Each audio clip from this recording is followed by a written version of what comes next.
नमस्कार दोस्तों, वट सावित्री व्रत की हार्दिक शुभकामनाएं। वट सावित्री व्रत अखंड सौभाग्य की प्राप्ति के लिए रखा जाता है। इस व्रत को माता सावित्री ने अपने पति सत्यवान के लिए रखा था। तो दोस्तों, आइए हम जानें वट सावित्री की कथा। राजा अश्वपति की पुत्री सावित्री अत्यंत तेजस्वी और पतिव्रता थी। उसने सत्यवान को पति रूप में चुना, जबकि ज्ञानी लोगों ने बताया कि सत्यवान की आयु बहुत ही कम है। विवाह के बाद जिस दिन सत्यवान की मृत्यु का समय आया, सावित्री भी पीछे पीछे चल पड़ी।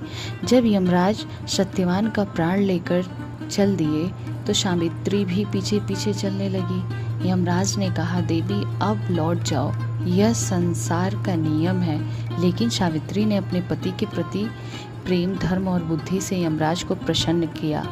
यमराज ने उन्हें वरदान मांगने को कहा।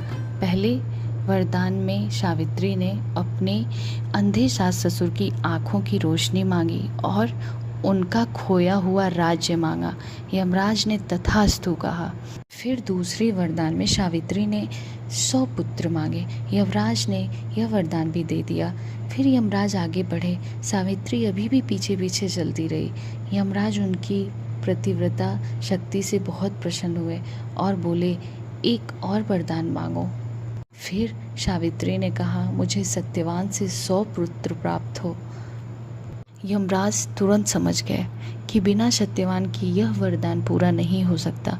उन्होंने सावित्री की अटल प्रतिव्रता, बुद्धि और भक्ति से प्रसन्न होकर सत्यवान के प्राण वापस लौटा दिए। तो दोस्तों, माता सावित्री से और कथा से यही सीख मिलती है, सच्चा प्रेम और प्रतिव्रता धर्म बहुत शक्तिशाली होता है। बुद्धि, धैर्य और भक्ति से बड़ी कठिनाइयाँ दूर हो सकती हैं और पति पत्नी का विश्वास और समर्पण जीवन की सबसे बड़ी शक्तिशाली होती है।